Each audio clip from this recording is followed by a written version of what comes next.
gonna start this video off with an intro like I normally do, but I don't think this video needs an intro.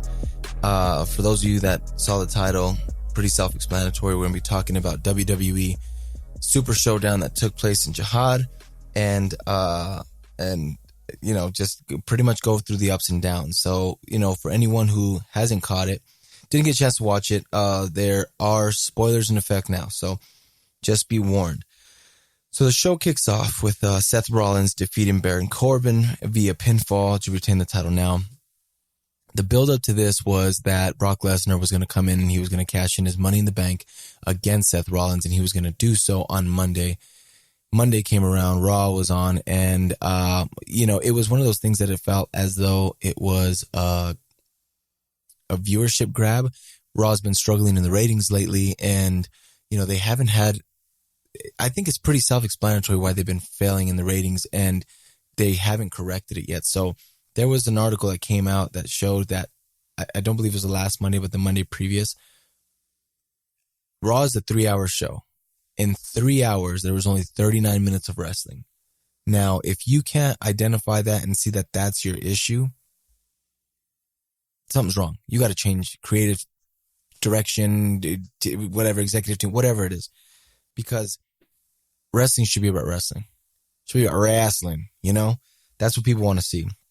So I think it was a money grab when they said Monday. Monday comes around, he attacks Seth Rollins with some chairs, and he never cashes in his Money in the Bank.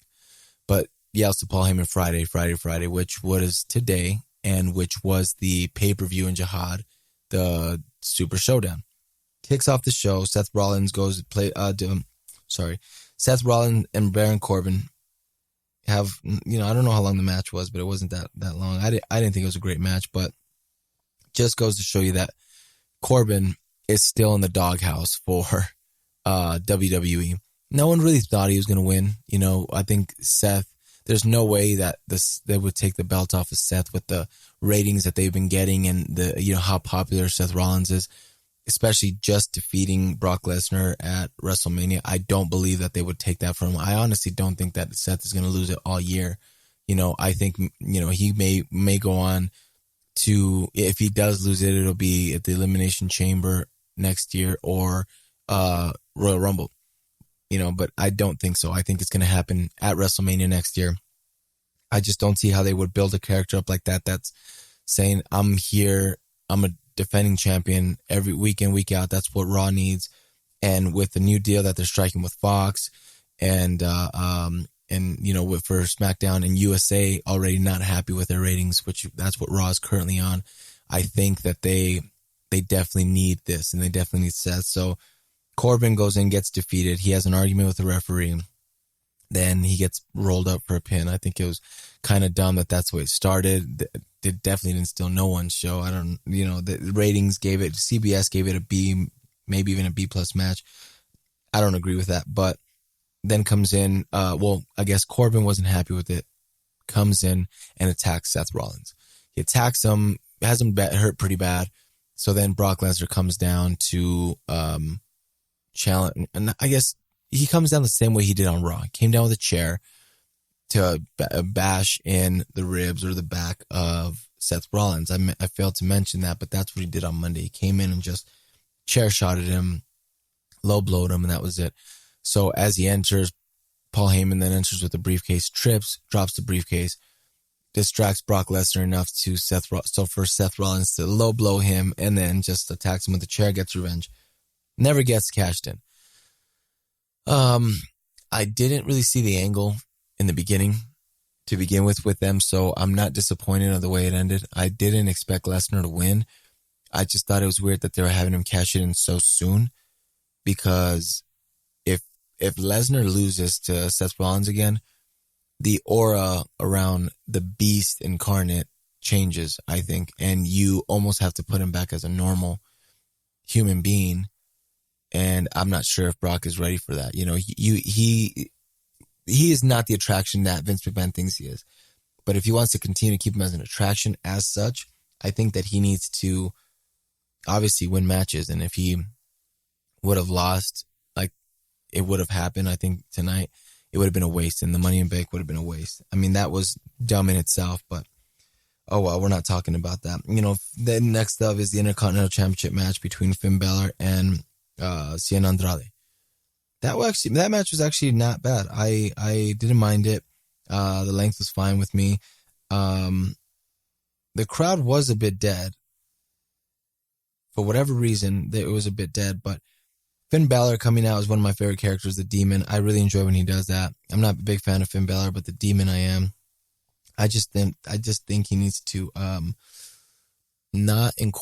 he incorporates too much of Finn Balor with the Demon. What I mean by that is when you're the Demon, when you're the character, you're crawling, you tap into that side of you. The inner demon is what he's claiming. I don't think you'd be dancing to your own song like he does when he does the room and he puts his hands up. I think that's a Finn Balor thing. I think that should stick with a Finn Balor thing. So I think when he comes out as the Beast, he shouldn't do that. Just my personal opinion. But Finn Balor defeated Andrade to retain his title. It was pretty good action throughout, so I'm pretty happy about that. Then next up followed was Shane McMahon against Roman Reigns. Now, typical Shane McMahon. I guess it really wasn't your typical Shane McMahon match because Shane McMahon matches usually involve a lot of high fly and, doing a signature from one end of the ring to the other, kick. And so none of that really happened. It was more so just, punching and certain wrestling and things like that.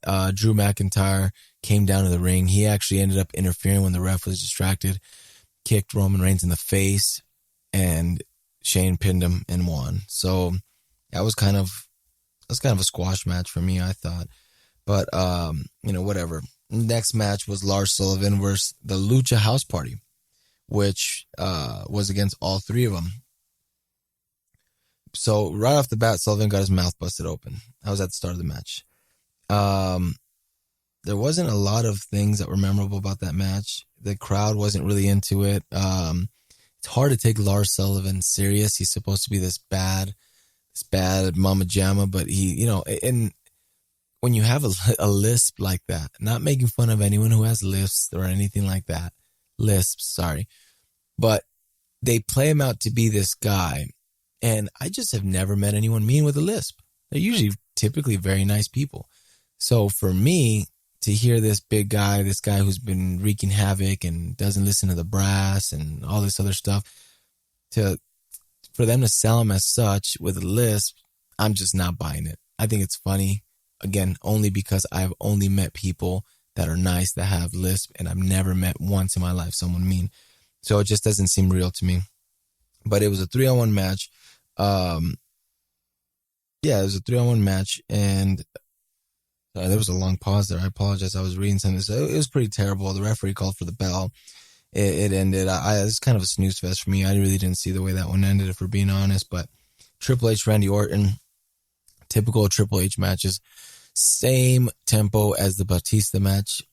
Very slow, very unentertaining, very boring, which sucks because Triple H used to put on some great matches. And I know he's old, and, I just thought that having a younger opponent like Randy Orton in there younger than Batista, would kind of change the dynamic of the match.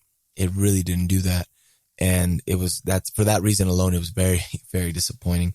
I don't know. I mean, there wasn't like any illegal use of things. I mean, it was they were back and forth. Obviously, there was a slow tempo. The announcers kept saying that they kept calling the slow tempo strategic, which we got to get away from that. I know you're trying to sell it to the crowd and figure out other things, but strategic, really? That just sounds lame. The entrance was lame I wouldn't say lame, but it wasn't your typical Triple H entrance like a WrestleMania one. He just came in on his motorcycle, whatever. Randy Orton came in. Randy Orton gets the pin, gets the RKO after hitting it twice, pins him. No big deal. And followed by that was Braun Strowman and Bobby Lashley, which actually wasn't a bad match. I could not remember seeing Braun Strowman wrestle for the longest time. He had been involved in these like squash matches or Royal Rumble matches or just, and I don't remember seeing him really wrestle one-on-one in a long time. And so it was good to see him wrestle against someone like Bobby Lashley, which, by the way, I believe those guys are the typical prototype for your world heavyweight champion. I know Vince McMahon is big on the muscle guys, and I think they have enough talent to carry things like that. You know, maybe there's something behind closed doors, but it's just a shame to see guys like that being wasted. Bobby Lashley was utilized pretty well at TNA, and he goes back to WWE, and he doesn't really get utilized very well. And Braun Strowman, I think, is just a waste of talent. You know, he won the Battle Royale in Saudi Arabia last year. Nothing came of it. There's no prize for it. Excuse me. He just, I don't know. It's just the whole, I don't think he's got a fair share at the title. I know he had it against Brock one time, but that was it. That could have been a good feud. That could have been a good one to introduce Braun as the new monster or the new beast by defeating Brock Lesnar. That didn't happen. And then having, you know, kind of going back to tapping into that old school wrestling that wrestling fans fell in love with. Don't get me wrong. We love entertaining matches. I love entertaining matches. But if you can pair up the right wrestlers with the right people, I think you can have those entertaining matches. I wasn't really bored by the Braun Strowman, Bobby Lashley. I only got a C, but it was better than I thought it was going to be. Now, I think that if you put someone like Braun Strowman against like a Roman Reigns, Lars Sullivan, you know, Dolph Ziggler, I think he should be in the conversation for title. I know he had a title fight, and we'll talk about that. But guys like that, I think guys like that are the ones that kind of can carry your ratings back up, and people can really get behind. You know, if you're not going to go from one extreme to another, then you got to go to the other. What I mean by that is they did a really good job of Kofi. Kofi being an underdog, he's a smaller guy, very entertaining wrestler. We've been entertained with him for 11 years, and we're finally happy that he got his due. You know, and I just seen the love that he's got, and I think WWE did it to tap into that African fan base. They were showing videos tonight before he went in, how he was in Cameroon and Ghana and Senegal and those places, and how they were just welcoming to him. So I think they were trying to draw that crowd, kind of like similar to what they did with Jinder Mahal. But again, I think if you want to get those ratings, maybe bring a little bit of old school, put the title on someone like Braun, where they really do seem unstoppable, and then, you know, have an underdog story where like a Seth Rollins comes in, kind of like you did with Brock Lesnar. You know, we ate that up and we were happy for Seth. And I think that's what works. Or pair Seth Rollins up with someone who can have a match, not like a Corbin match where there's not a clean finish and, you know, all this other stuff. There's too much noise outside of wrestling. You just need to focus on the wrestling. I think Corbin is a good performer. I think he can carry a show.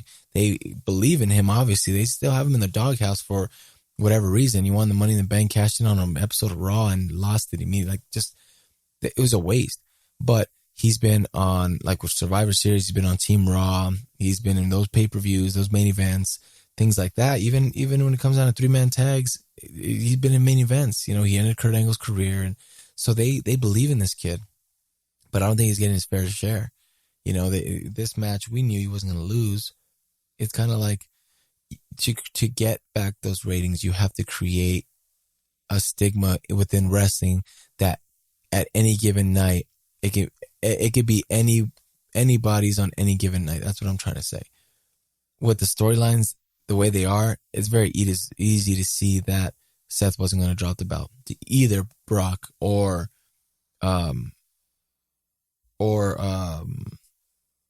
Corbin. But I thought that they were actually going to have a match with Brock, which I'm glad they didn't, because that wasn't very good. I wasn't happy with that. But you know, moving on, next was the Kofi Kingston Dolph Ziggler fight.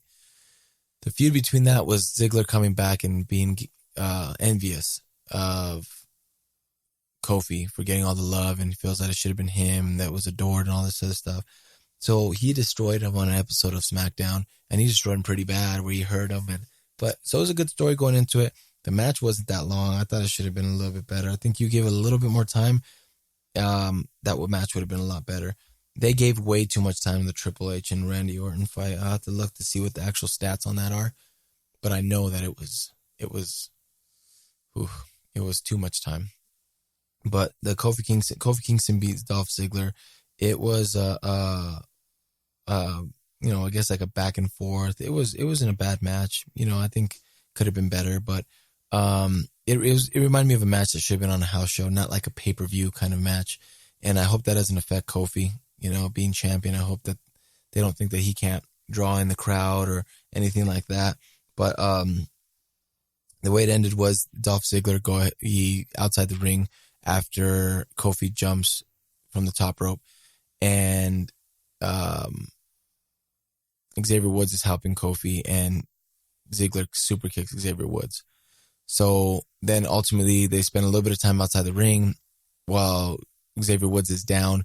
Then he throws him in. The ref gets distracted, and as he's coming towards the ropes, that's Dolph Ziggler. Xavier Woods is there to meet him with a kick to hit the face as like retaliation, and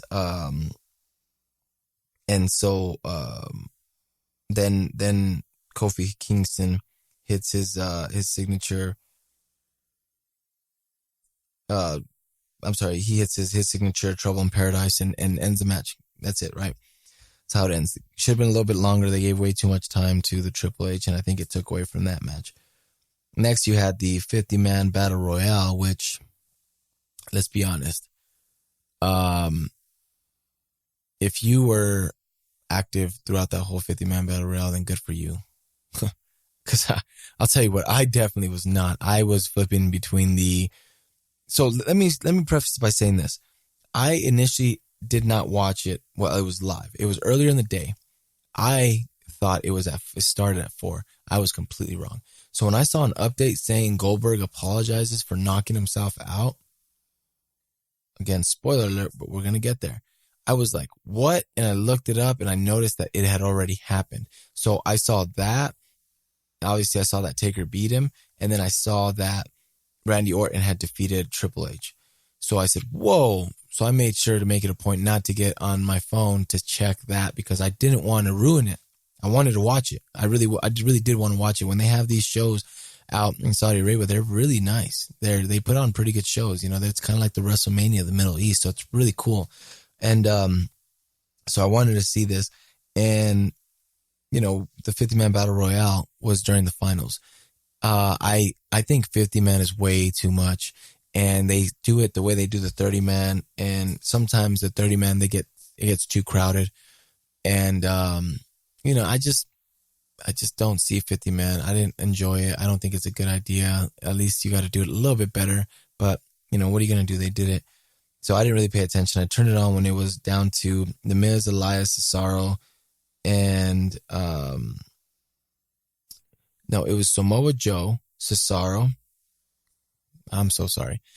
I turned it when it was Samoa Joe, Ricochet, Ali, Elias, Moonsar, and I believe The Miz was probably in there. And Cesaro was too. And then it just came down to Moonsar and Elias, and it looked like Elias was going to be the one that won, being that he doesn't really wrestle very often. He's always playing, his guitar and putting on little concerts before getting erupted by a superstar, and then they just squash him, so there's no build to Elias. It's a shame what they're doing with him too. But, maybe he's not ready to wrestle. Maybe he's just, he's not. But I don't know. I thought he was going to win. Mansoor, I think he is from the Middle East.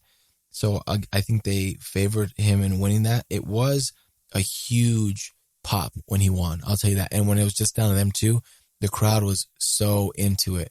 So you can see that they wanted him to win, and he was the perfect underdog story. WWE, wake up.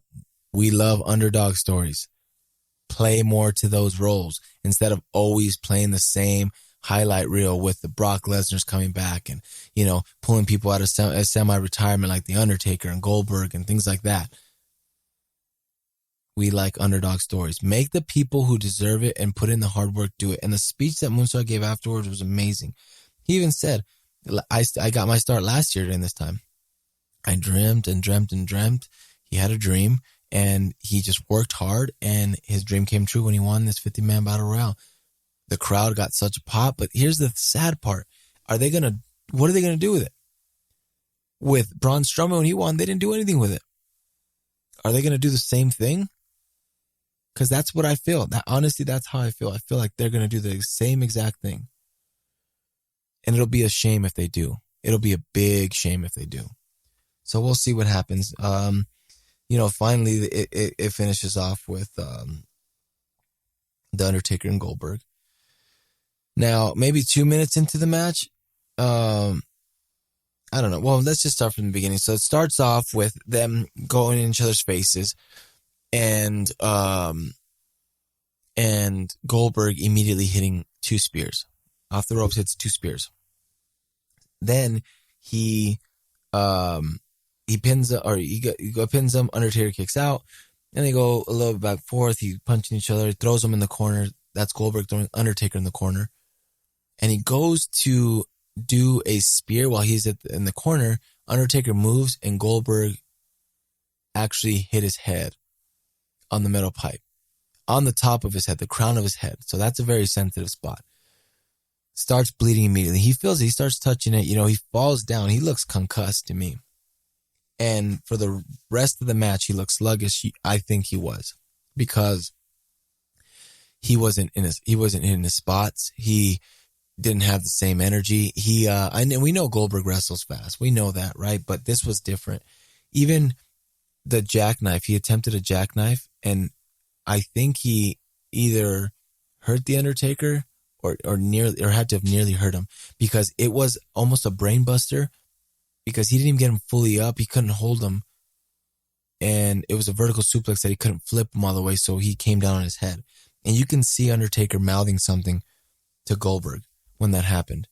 So I think that it might have been Undertaker calling for a quick finish after that. I think he was pissed. He looked pissed. You could see he was mad, especially after the match. He looked so angry and then disappointed.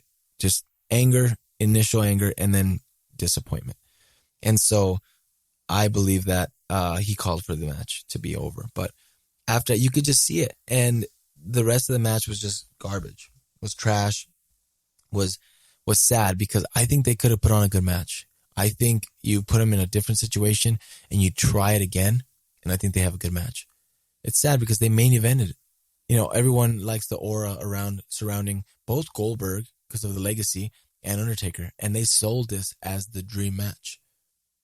The dream match is Sting and Undertaker, but this is a good matchup also.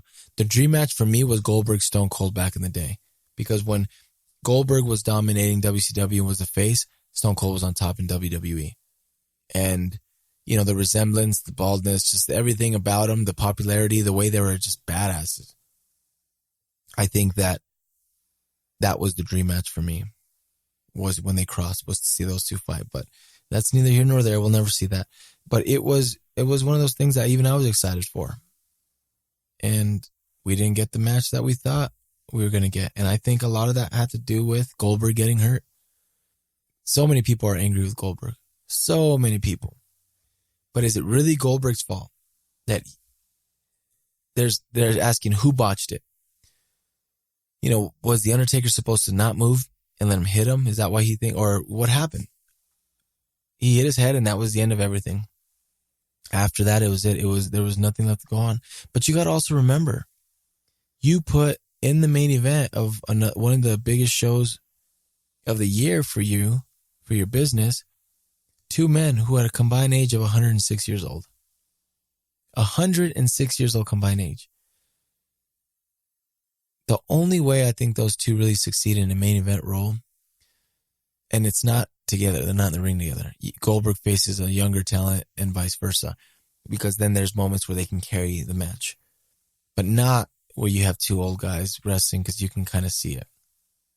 And I think they amplified the weaknesses of Goldberg in this match, as opposed to try to conceal those and amplify the strengths. This match did not go the way it should have. Like Brock Lesnar, that was a power struggle. They sold that very well. And it just, I don't know. It was kind of squash match too, but it wasn't working out. felt sorry for Goldberg because he even said he apologized to his fans that he let down. And he knew that there's people out there that got pleasure in him doing that and him botching it. And then you have Matthew Riddle, who says, thank you for showing us that you are the worst wrestler ever. And that's sad, because Goldberg is a Hall of Famer, and he in his own right, at one point had the torch and kind of passed that on. Never could really wrestle the way people thought, or, lived up to the expectations that they wanted him to. But he was the Brock Lesnar, the Beast Incarnate, before there was Brock Lesnar. Because you got to remember, when Brock even came, there were the match that he had with Kurt Angle, where he messed up his neck. That's Brock Lesnar. That was one of the greatest matches of that year. Maybe in a couple years to follow that. That was such a good match, and Brock Lesnar was a good wrestler. And that was when he was normal. And then they sold him as this indestructible guy, but he can't even wrestle that much. I know he had a sickness in his disease, but he's over that. And I think you get off the reins a little bit. I don't know. I'm not there one-on-one with the talent. So, I don't know. I have an opinion just like you guys do. But it's crazy to me that's what it's come to. And that's why I say that was Goldberg, because he was undefeated, 100 and something, and that's how they sold him. He was untouchable until he finally lost. And even when he lost, I believe it was to Kevin Nash in one of the worst ways possible. Like it was just bad. Like I don't think he should have lost. And Kevin Nash at that point wasn't even as entertaining as he is less entertaining than Brock Lesnar. That was Kevin Nash at that time. But he was just such a big name, and they were paying him so much money, so they needed him. But he was good when he was Diesel. When he first went over, he was good too. There's just, I don't know if it was creative writing or what, but yeah, it was kind of pathetic. So the big talk about it was Goldberg and him hitting his head and botching the main event. There's a lot of blame on Goldberg. Again, Undertaker immediately, oh, you know what? Let me finish my point. I apologize. I didn't get there. So then after you see the frustration in Undertaker's eyes and he mouthed something to Goldberg, which I think was a quick finish, Goldberg then tries to go and end the Undertaker with a tombstone. He can't even really pick him up. So Undertaker tries to flip him and he immediately falls. You just see he has no energy. He's just weak. And I think he was concussed. He couldn't think. So I think Undertaker called for it because he knew he was going to end up getting hurt if he stayed in that ring with Goldberg. That's what's sad, because I don't know if this is one of those things that Undertaker and Vince are like, I can see you were hurt and that's why, or I'm never working with you again because you put me in danger. Only time will tell, but I hope it doesn't come down to that second.